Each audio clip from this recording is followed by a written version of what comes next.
Hello, my name's Richard Hopton. My first novel, The Straits of Treachery, is published next week by Allison and Busby. It's set in Sicily in 1810, during the British occupation of the island. In the early 19th century, the Kingdom of the Two Sicilies comprised the southern portion of the Italian peninsula and Sicily itself. Ferdinand, its king, was a natural enemy of the French Revolution and of Napoleon. As a Bourbon, he was related to the royal house of France, while his sister-in-law, Marie Antoinette, had been guillotined. As an ally to the British, his importance lay in the strategic position of his kingdom, most notably the ports of Sicily, which held the key to command of the central Mediterranean. Control of Palermo, Messina, and Syracuse were vital to the Royal Navy's domination of the Mediterranean.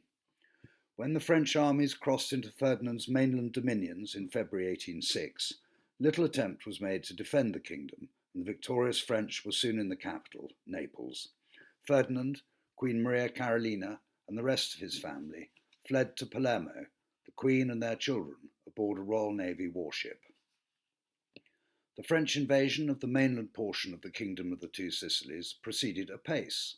By the end of March, the castle at Silla, on the Straits of Messina, had surrendered to the French. The British and the French now faced each other across a strip of water less than 2 miles wide.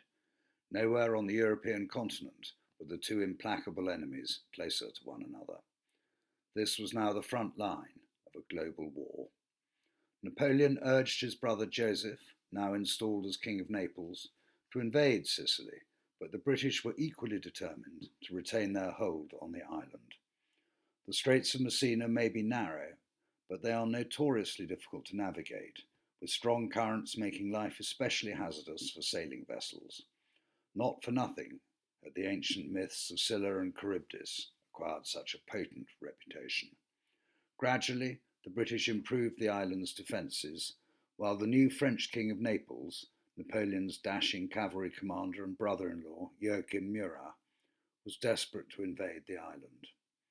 The questionable loyalty of the Sicilian monarchy to its British protectors and its desire to re-establish itself in its mainland dominions gave rise to constant plotting, swirling mistrust, and shifting allegiances. This is the background to my novel, The Straits of Treachery.